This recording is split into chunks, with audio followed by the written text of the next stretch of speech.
क्या आप जानते हैं भगवान जगन्नाथ का असली रूप यह लकड़ी की मूरत नहीं बल्कि एक चमकता हुआ नीला पत्थर था जिसे नीलमाधव कहा जाता था। आखिर वो दिव्य पत्थर गायब कहाँ हो गया और भगवान अधूरी मूरत में क्यों बदल गए? यह कहानी मालवा के राजा इंद्रद्युम्न से शुरू होती है। उन्हें पता चला कि ओडिशा के घने जंगलों में भगवान विष्णु साक्षात नीलमाधव के रूप में पूजे जाते हैं।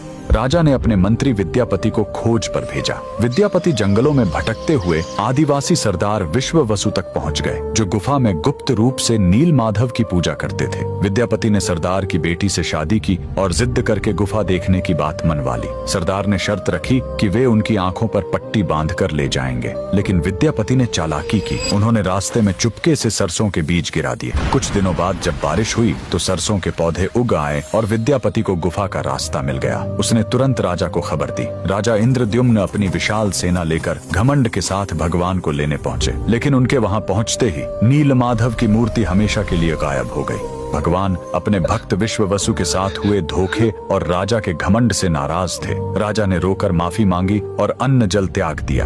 तब आकाशवाणी हुई, मैं अब उस पत्थर के रूप में नहीं मिलूंगा, अब मैं समुद्र तट पर एक लकड़ी के लट्ठे के रूप में आऊंगा। कुछ समय बाद पुरी के समुद्र तट पर एक विशाल अद्भुत लकड़ी का लट्ठा तैरता हुआ आया। राजा समझ गए कि यही भगवान का नया रूप है। उन्होंने तुरंत आदेश दिया कि इस पवित्र लकड़ी से भगवान की मूर्ति बनाई जाए, लेकिन समस्या यह हुई कि वह कोई साधारण लकड़ी नहीं थी। जैसे ही राज्य के बड़े बड़े कारीगर उस पर छेनी हथौड़ा चलाते, उनके औजार ही टूटकर बिखर जाते। उस दिव्य लकड़ी पर खरोंच तक नहीं आ रही थी। तब स्वयं भगवान विश्वकर्मा एक बूढ़े शिल्पकार के रूप में आए। उन्होंने कहा, मैं इससे मूर्ति बनाऊंगा, लेकिन मेरी एक शर्त है, 21 दिनों तक कमरा बंद रहेगा। अगर बीच में दरवाजा खुला तो मैं काम छोड़कर चला जाऊंगा। राजा मान गए। 15 दिनों तक अंदर से छेनी चलने की आवाज आती रही, लेकिन फिर सब एकदम शांत हो गया। रानी गुंडिचा को लगा कि बूढ़ा शिल्पकार शायद अंदर मर गया है। घबराहट में उन्होंने दरवाजा खोल दिया। अंदर देखा तो शिल्पकार गायब था और वहां भगवान जगन्नाथ, बलभद्र और सुभद्रा की अधूरी मूर्तियां थीं।